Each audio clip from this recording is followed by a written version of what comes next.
Senator Lindsey Graham, his final farewell today. The late South Carolina lawmaker is being honored with a special ceremony that's happening at the U.S. Capitol Rotunda.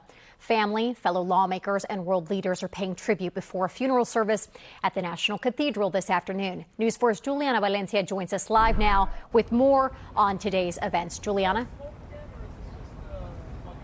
Hey, good morning to you, Erica. That ceremony started inside the U.S. Capitol Rotunda at 10 this morning. Right now, elected officials and local leaders are still paying their respects, walking up to the casket of the late Senator Lindsey Graham. Now, unlike presidents and other prominent figures, the late senator did not lie in state or honor, but he did receive a special ceremony inside the Capitol's Rotunda.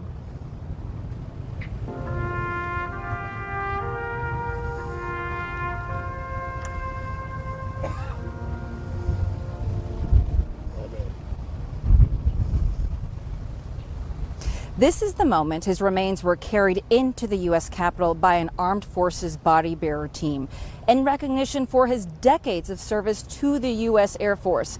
Following the arrival to the Rotunda, the armed forces team was replaced by a U.S. Capitol Police Memorial Guard to pay tribute to Graham's service in the Senate. Among those who spoke were Vice President J.D. Vance and Majority Leader Senator John Thune. Chairman of the Senate Judiciary Committee in the 116th Congress, he fought tirelessly to advance well-qualified judges. He was serving as chair of the Budget Committee at the time of his death and was responsible for getting important tax relief legislation to the floor. And no tribute to Lindsey's work is complete without mentioning that he was a powerful voice for the pro-life movement. It was impossible not to like him. That swashbuckling, infectious laugh, that attitude, that passion that so many others have talked about. Lindsey Graham was impossible not to like as a human being and, of course, as a United States Senator. Now, this was a private ceremony, and once those inside finish paying their respects, the procession will begin to Washington National Cathedral for his funeral service, which is set to begin at 2 p.m. President Trump, who was one of the last people to speak with Senator Graham, is expected to deliver remarks at the funeral.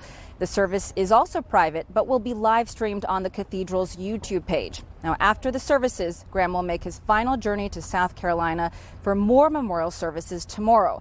A flight he took hundreds of times during his service in the House for 8 years and nearly a quarter of a century in the Senate. Juliana, you mentioned we know President Trump will be paying tribute to the late senator, but other notable names and figures will also be in attendance for this funeral at the National Cathedral as well. Isn't that right? Yeah, that includes global leaders who worked closely with Graham on defense and foreign policy issues, like Israeli Prime Minister Benjamin Netanyahu and Ukrainian President Volodymyr Zelensky. President Trump already met with Ukrainian President Zelensky and is expected to meet with Israeli Prime Minister Netanyahu this afternoon. Back to you. Juliana Valencia live for us this morning. Juliana, thank you.